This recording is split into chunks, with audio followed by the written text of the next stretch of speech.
కీర్తి సురేష్ సినీ ఇండస్ట్రీలో పద్ధతికి చీర కట్టినట్లుగా ఉండే హీరోయిన్. స్మైలీ ఫేస్ తో ఏమాత్రం ఎక్స్పోజింగ్ చేయకుండానే మంచి పాత్రలతో ఆకట్టుకుంటోంది. కానీ సోషల్ మీడియా ఓపెన్ చేస్తే చాలు AI generated hot pics videos దర్శనమిస్తున్నాయి.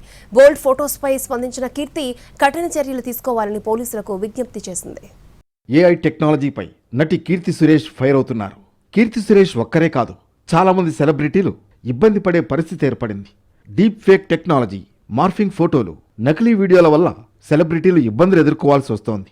ఇటీవలి కాలంలో Keerthy Suresh fake photos social మీడియాలో చక్కర్లు కొడుతున్నాయి. ఏఐ జనరేటెడ్ ఫోటోస్లో ఓవర్డోస్ హాట్నెస్ ఉంటోంది. ఈ ఇష్యూపై స్పందించింది కీర్తి సురేష్. తన పేరుతో సోషల్ మీడియాలో చక్కర్లు కొడుతున్న కొన్ని బోల్డ్ ఫోటోస్ చూసి తానే షాక్ అయ్యాలని తెలిపింది. అవి తాను దిగిన ఫోటోలు కావని, పూర్తిగా ఏఐ ద్వారా రూపొందించిన ఫేక్ ఫోటోస్ అని క్లారిటీ ఇచ్చేసింది కీర్తి సురేష్.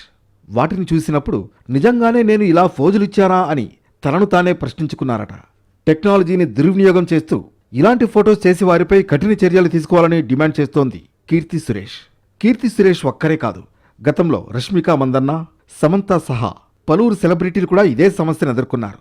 దీంతో సెలబ్రిటీలకే కాకుండా సామాన్య ప్రజలకు కూడా డిజిటల్ భద్రత చాలా అవసరమనే వాదన వినిపిస్తోంది.